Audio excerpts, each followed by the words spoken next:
Okay, now I'd like to show you an SQL injection in a different file, in a different page, and I'll show you a few different things that you can do to exploit that vulnerability. So the first thing, I'm going to go to the login page, which is in here, user info. So the first time we went to the login page from there, this time we went to the user info page. So this page will show you the information about the user provided you give the username and password. So I'm gonna do Zaid and I'm gonna put my password 123456, and it'll show my details, username and password, and my signature is AAA. So the statement that's being executed here is similar to what was being executed when you log in. So it's selecting star from accounts, where username is what you put in the user field and password is what you put in the password field. So what we're going to do now is we're going to see a different way of exploiting this kind of vulnerability. In the previous video, we were doing it using a post text box.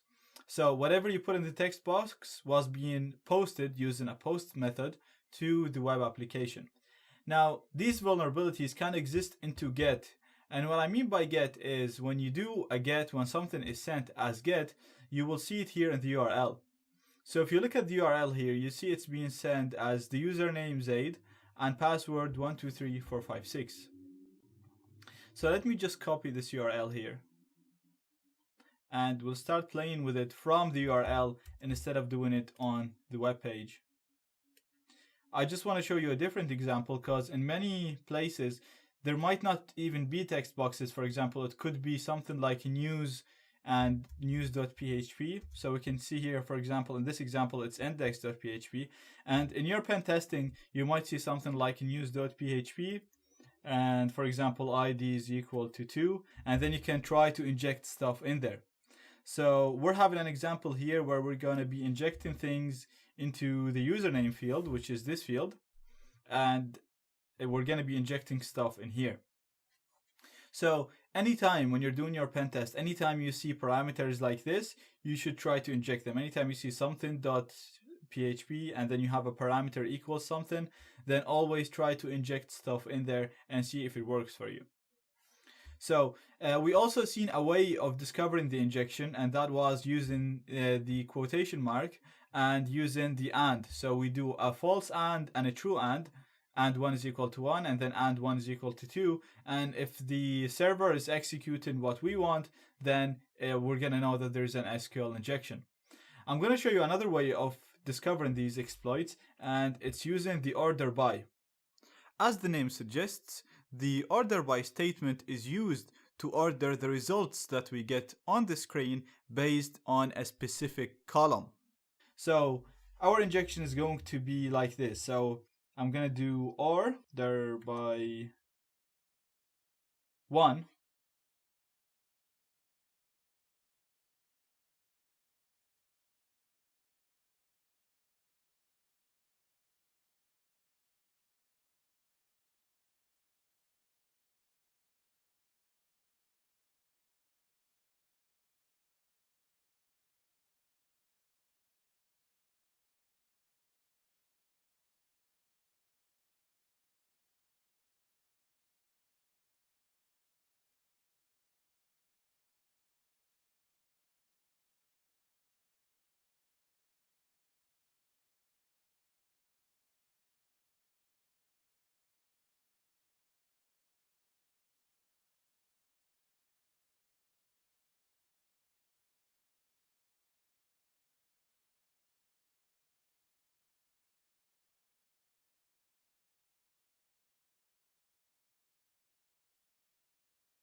%20, and %23 is the comment that we're using. So I'm gonna copy that and replace my comment sign with it. Now you can Google HTTP encoder and you'll see online, there's online tools that will just convert this for you. For me now, I know that the hashtag can be converted to %23, so that's why I'm using it there. And I'm gonna hit enter. And as you can see now, we're seeing something that's acceptable. Nothing wrong, and then it's showing me the information about Zaid 123456 and showing me the signature. So it is ignoring the password, so the injection worked, and it's ordering by one, so it's not showing me anything wrong. Let's try to make this number one a very large number. So I'm putting 10,000 or 100,000 now. So what we're saying right now is I want you to order the results that will be returned by the current select statement based on column 100,000.